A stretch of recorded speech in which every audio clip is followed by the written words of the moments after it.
निपक्ष व निर्भीड वृत्तपत्र दैनिक आत्ताचा एक्सप्रेस। कोटी कोटी वंदन त्यांच्या स्मृतीला आणि त्यांच्या कर्तृत्वाला त्रिवार वंदन या ठिकाणी मी करतो। आणि आज खरे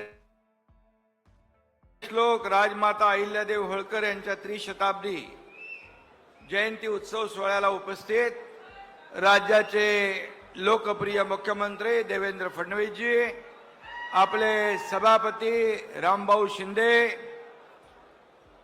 पालकमंत्री राधाकृष्ण विखे पाटील जी, क्रीडा मंत्री दत्ता मामा भरणे, आपले ओबीसी मंत्री अतुल सावे जी आणि गोपीचंद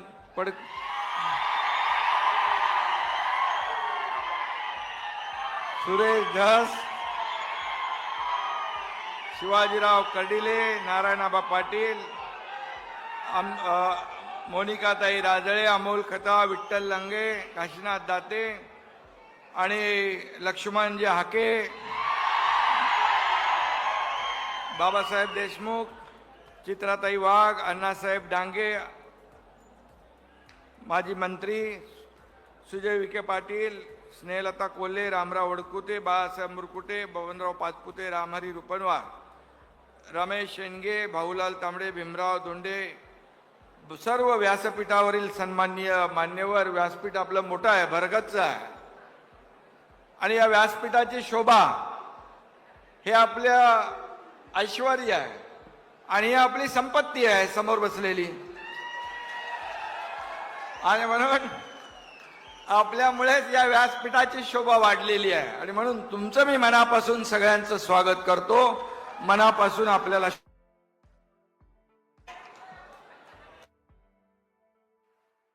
आपण सगळेजण पुण्यश्लोक अहिल्यादेवीच्या 300व्या जयंती उत्सवा सोहळ्याला उपस्थित झालेलो आहोत। खरं म्हणजे चोंडीच्या या पवित्र भूमीमध्ये अहिल्यादेवीने जन्म घेतला, या मातीचे आपल्यावर फार मोठे उपकार आहेत, ते आपण कधी फेडू शकत नाही। श्री क्षेत्र चोंडी हे मराठी संस्कृतीचं माहेरघर आहे। गेली 300 वर्ष हे मंदिर जागृत देवस्थानासारखं महाराष्ट्र धर्माच्या पाठीशी उभं आहे। खरं म्हणजे चोंडीच्या पवित्र आणि मंगल भूमीला देखील आपण सगळे वंदन करायला आलेलो आहे आणि खऱ्या अर्थाने राजमाता पुण्यश्लोक अहिल्यादेवी साऱ्या प्रजेची आई होती आणि श्री क्षेत्र चोंडी हा आदिमायेचा पदर आहे असं म्हटलं तर वावगं ठरणार नाही। ही आपल्या मातेची जन्मभूमी आहे। महाराष्ट्राचा अभिमान म्हणजे अहिल्यादेवी, हिंदुत्वाचा हुंकार म्हणजे अहिल्यादेवी, लोकशाहीचा आविष्कार म्हणजे अहिल्यादेवी, शौर्याची तळपती शमशेर म्हणजे अहिल्यादेवी, सत्याचा मंत्र आणि विकासाचे तंत्र म्हणजे अहिल्यादेवी। आणि आज याच मातीची त्रिशताब्दी जयंती आपण उत्सव या ठिकाणी साजरा करतोय, हे आपल्या सर्वांचं भाग्य आहे। आणि महाराष्ट्रात कल्याणकारी राजवटीची 2 आदर्श विश्वाला दिली। पहिलं स्वराज्याचं देणं देणारे छत्रपती शिवाजी महाराज आणि दुसरं राजमाता पुण्यश्लोक अहिल्यादेवी होळकर। शिवरायांनी स्वराज्याची ज्योत पेटवली, हिंदवी स्वराज्य वाढवलं। पुण्यश्लोक अहिल्यादेवींनी आपल्या कार्याच्या माध्यमातून हिंदवी स्वराज्याचा विस्तार संपूर्ण देशभर केला आणि त्या भूमीत आज आपण उपस्थित आहोत। कल्याणकारी राज्य सुराज्य म्हणजे काय हे पुण्यश्लोक अहिल्यादेवींनी 29 वर्षाच्या आदर्श राज्य कारभाराच्या माध्यमातून दुनियाला, देशाला, जगाला दाखवून दिलं। अहिल्यादेवीने अखंड भारतात आपल्या कार्याचा ठसा उमटवला। सरकारी खजिना हा सामान्य प्रजेसाठी आहे, ही शिकवण अहिल्यादेवीने या जगाला दिली। आणि म्हणून राजमाता अहिल्यादेवीने देवळं बांधली, पानपोया बांधल्या, वाटसरांसाठी सराया बांधल्या, जागा मिळेल तिथं महाल बांधले नाहीत, पण सर्वसामान्य माणसाच्या विकासाचं काम केलं. नुसते घाट बांधून त्या थांबल्या नाहीत. महाराष्ट्र संस्कृतीचा घाट त्यांनी बांधून काढला. त्याचे उपकार आजन्म आपल्याला विसरता येणार नाहीत. आणि म्हणून अहिल्यादेवींनी देखील धर्म रक्षणासाठी, समाज रक्षणासाठी उभं आयुष्य वेचलं. अहिल्यादेवी या समाज सुधारक होत्या. त्यांनी धर्माधर्मातील रूढी परंपरा आंधळेपणाचा कधी स्वीकार केला नाही. त्यांनी एकच धर्म पाळला, तो म्हणजे माणुसकीचा, मानवतेचा. महिलांनी घरात बसून न राहता कर्तृत्व गाजवावं म्हणून अहिल्यादेवींनी शेकडो माता भगिनींना स्वतःच्या पायावर उभं करण्याचं काम केलं. अहिल्यादेवींनी महिलांसाठी शस्त्र शिक्षण सुरू केलं. त्यांच्या सैन्यात देखील महिलांची सैनिकी तुकडी होती. त्या काळात किती त्या पुढे होत्या, त्यांचे विचार आणि दूरदृष्टी किती होती हे यावरून आपण पाहतोय. बांधवांनो आणि भगिनीनो, भारतीय सैन्य दलाच्या इतिहासात प्रथमच एनडीए मध्ये 17 महिला छात्र पदवीधर झाल्याचे वृत्त कालच आपण वाचलं आणि कालच आपण पाहिलं. त्याचबरोबर 239 दिवसांच्या विश्व प्रदक्षिणेनंतर महिला नौदल अधिकारी परवा आपल्या भारतात परतल्या.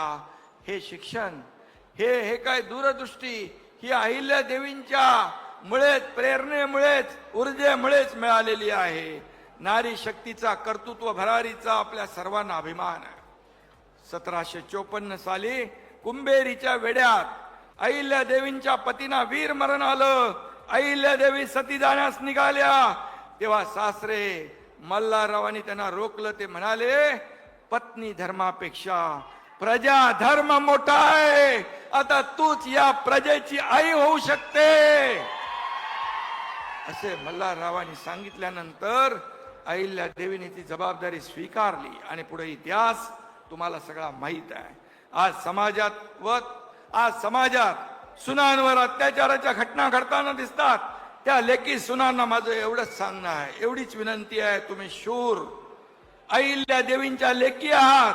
अन्यायाविरुद्ध नेटानं उभं राहायची शिकवण तुम्हाला अहिल्यादेवींनी दिलेली आहे. आणि म्हणून फुटकळ लोकांसाठी आपला जीव द्यावा एवढा तुमचा जीव स्वस्त नाही. आणि म्हणून सुनांचा छळ करणारी ही निर्गुण वृत्ती समाजामध्ये ठेचून काढलीच पाहिजे. ही खऱ्या अर्थाने अहिल्यादेवींना श्रद्धांजली ठरेल. आपण लेक लाडकी म्हणतो, लाडकी बहीण म्हणतो, तशीच सूनही आपली लाडकी मानली पाहिजे. कारण ती देखील कुणाची तरी मुलगी आहे, ती देखील कुणाची तरी बहीण आहे. याचा प्रत्येकाने विचार करण्याची आवश्यकता आहे. आणि म्हणून अहिल्यादेवीने न्याय निवाडा करताना पुत्र प्रेम किंवा कोणतेही नाते संबंध आडवे येऊ दिले नाहीत. वासराचा रथाखाली मृत्यू झाला म्हणून आपल्या मुलालाही मृत्यूदंड द्यायला निघालेल्या त्या निष्पक्ष आणि न्यायप्रिय राजमाता होत्या. आणि म्हणून राज्यातील दरोडेखोरांचा बंदोबस्त करणाऱ्या यशवंत फणसे या बहादुरासोबत स्वतःच्या एकुलत्या एक मुलीचा आंतरजातीय विवाह लावून जाती भेदाला गाडून टाकण्याचं, तडा देण्याचं काम अहिल्यादेवींनी केलं. त्यामुळेच त्यांनी जन्म घेतलेल्या या मातीचं आपल्यावर फार मोठं ऋण आहे. ते कधीच आपल्याला फेडता येणार नाही. आज त्यांच्या नावानं आपण अनेक मुख्यमंत्री महोदय इथं आहेत. अनेक योजना आपण केल्या. महिला बचत गट असेल, स्टार्टअप असेल, आणि त्याचं प्रत्येक ठिकाणी कौतुक होतंय. खऱ्या अर्थाने या यशाचा पाया पुण्यश्लोक अहिल्यादेवींनी घातलाय. प्रजेसाठी रोजगार निर्माण करणारी दूरदृष्टी अहिल्यादेवींकडे होती. रस्ते, महारस्ते बांधल्यामुळे पर्यटनाला चालना मिळेल हे त्या काळी हेरणाऱ्या, दूरदृष्टी ठेवणाऱ्या अहिल्यादेवी होत्या. त्यांनी विहिरी, तलाव, कुंड, घाट बांधले, रस्ते, पूल निर्माण केले. उद्योगधंद्याने त्याच्या विकासाला प्राधान्य दिलं. दिव्यांग आणि अनाथ असहाय्य लोकांचं पुनर्वसन त्यांनी केलं. गोर गरिबांसाठी अन्न छत्र चालवली, धर्मशाळा बांधल्या. पिकांचं नुकसान झाल्यास नुकसान भरपाई आणि सारा माफी देण्याचं अहिल्या देवींचं त्या काळातलं धोरण आज महायुती सरकार देखील राबवती आहे. याच आदर्श त्यांचा डोळ्यासमोर ठेवून आम्ही काम करतोय. प्रजेवर जास्त करांचा बोजा न लादता राज्याचा कोश समृद्ध केला.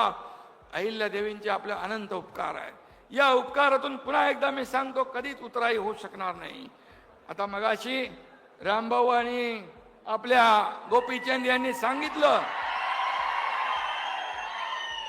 की मी तेव्हा मुख्यमंत्री होतो, देवेंद्रजी उपमुख्यमंत्री, अजितदादा उपमुख्यमंत्री, आम्ही टीम होती आमची. आज देवेंद्रजी मुख्यमंत्री, आमची टीम, तसंच काम आम्ही करतोय.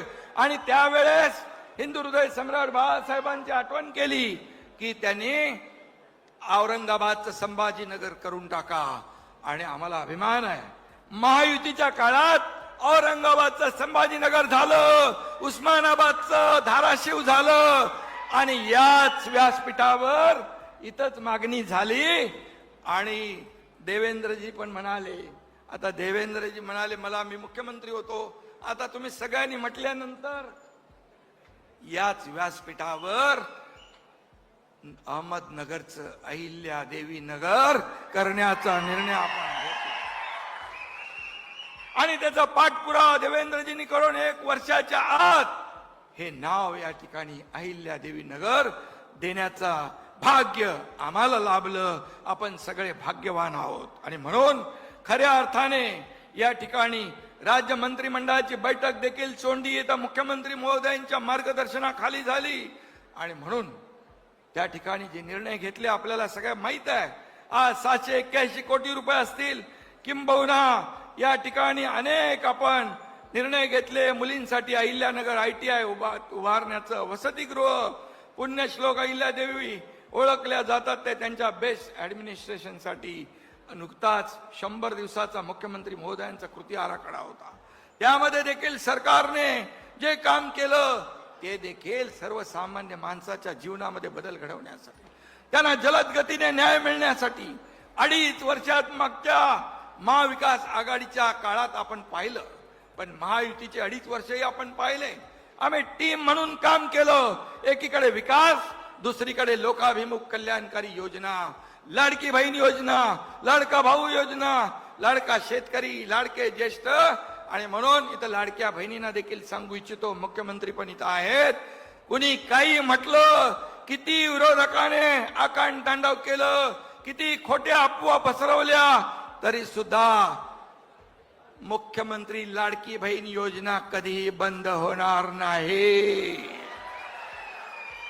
आणि म्हणून आम्ही जे जे वचन दिलंय त्या वचनाला आम्ही जागणार आहोत. आम्ही प्रिंटिंग मिस्टेक वाले नाही, दिलेला शब्द पाळणार आहे. फक्त आम्ही टप्प्याटप्प्याने तुम्हाला माहित आहे.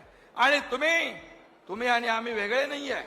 आणि खऱ्या अर्थाने आज पुण्यश्लोक अहिल्या देवींनी ज्या प्रकारे सरकार आदर्श कारभार केला, सर्वसामान्य माणसासाठी त्या जगल्या. आणि म्हणून त्यांचा आदर्श डोळ्यासमोर ठेवून आपण काम करतोय. आणि म्हणूनच या ठिकाणी धर्मनिष्ठ, न्याय, कल्याणकारी आणि संवेदनशीलपणा त्यांनी दाखवला. प्रजाभिमुख प्रशासनाचा एक आदर्श त्यांनी उभा केला. आणि त्या आदर्शाचं पालन करणं हेच खऱ्या अर्थाने त्यांना आदरांजली ठरेल. आणि म्हणून आम्ही एक सरकार म्हणून, हे सर्वसामान्यांचं सरकार म्हणून काम करतोय. आणि म्हणूनच आपल्या या चोंडी भागातल्या सर्वांचं, आता कोणाची मी नावं घेत नाही, परंतु तुम्ही जे जे काही मागितलं ते सगळं देण्याचं काम महायुती सरकारने केलंय. मुख्यमंत्री देखील त्यांच्या भाषणामध्ये बोलतील. खरं म्हणजे हे आदर्श सरकार, हे राज्य जे आहे, हे कल्याणकारी राज्य पुण्यश्लोक अहिल्या देवी यांच्या विचारावर, छत्रपती शिवाजी महाराजांच्या आदर्शावर आपण चालवतोय. आणि म्हणूनच मी आपल्याला पुन्हा एकदा आज या पुण्यश्लोक अहिल्या देवी होळकर यांच्या 300व्या जयंती उत्सवानिमित्त सगळ्यांना खूप खूप शुभेच्छा देतो. सगळ्यांचं मनापासून अभिनंदन करतो, मनापासून धन्यवाद देतो. आणि जे जे निर्णय आम्हाला महायुती म्हणून घेता आले, घेऊ शकलो यासाठी आम्ही सगळेच भाग्यवान आहोत. धन्यवाद. जय हिंद, जय महाराष्ट्र, जय मल्हार. मनापासून